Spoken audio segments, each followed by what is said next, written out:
حضرت علی رضی اللہ عنہ کی سخاوت۔ ایک بزرگ سوکھی روٹی پانی میں ڈبو کر کھا رہا تھا۔ وہاں ایک فقیر آیا۔ اس نے صدا لگائی، کوئی یہاں سخی ہے جو مجھے کھانا کھلائے؟ بزرگ نے کہا، سامنے والے گھر میں حضرت حسین رضی اللہ عنہ رہتے ہیں، سخی بھی ہیں۔ فقیر وہاں گیا اور پیٹ بھر کے کھانے کے بعد بولا، تھوڑا سا کھانا اور مل سکتا ہے؟ حسین رضی اللہ عنہ نے پوچھا، کس کے لیے؟ فقیر نے کہا، سامنے بیٹھا بزرگ سوکھی روٹی کھا رہا ہے، اس کے لیے۔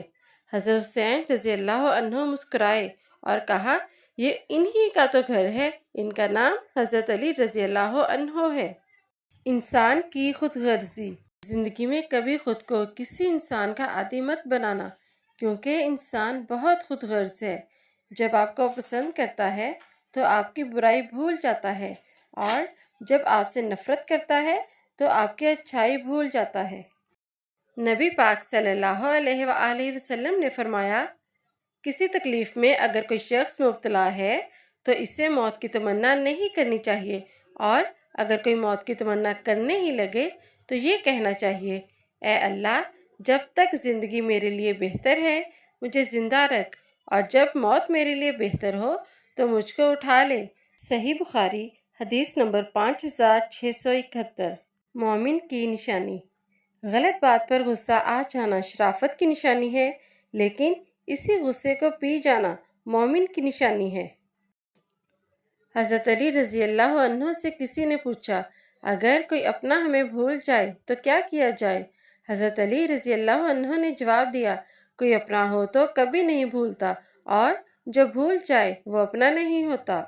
حضرت علی رضی اللہ عنہ نے فرمایا، کسی کو اس کی ذات اور لباس کی وجہ سے حقیر نہ سمجھنا، کیونکہ تمہیں دینے والا اور اسے دینے والا ایک اللہ ہی ہے، اور وہ اسے عطا بھی کر سکتا ہے اور آپ سے لے بھی سکتا ہے۔ حضرت علی رضی اللہ عنہ نے فرمایا، اچھے لوگوں کا تمہاری زندگی میں آنا تمہاری قسمت ہے، اور انہیں سنبھال کر رکھنا تمہارا ہنر۔ حضرت علی رضی اللہ عنہ نے فرمایا کہ جو تمہاری قدر نہیں کرتا تم اس کی اور بھی زیادہ قدر کرو، کیونکہ زندگی کے کسی بھی موڑ پر اسے تمہاری قدر کا احساس ضرور ہوگا۔ حضرت علی رضی اللہ عنہ نے فرمایا، جب دعا کرتے وقت تمہاری آنکھوں سے آنسو آنے لگیں تو سمجھ جانا تمہاری دعا بارگاہ الہی میں قبول ہو چکی ہے۔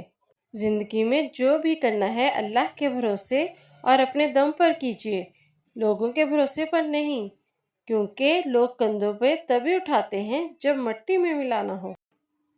حضرت علی رضی اللہ عنہ کا فرمان ہے، دوست کو پہچاننے کا طریقہ یہ ہے کہ اس کی حد سے زیادہ عزت کرو۔ اگر عزت کے بدلے عزت دیتا ہے تو وہ انمول ہیرا ہے، اور اگر آپ کو کمزور اور خود کو اعلیٰ سمجھے تو وہ دوستی کے لائق نہیں۔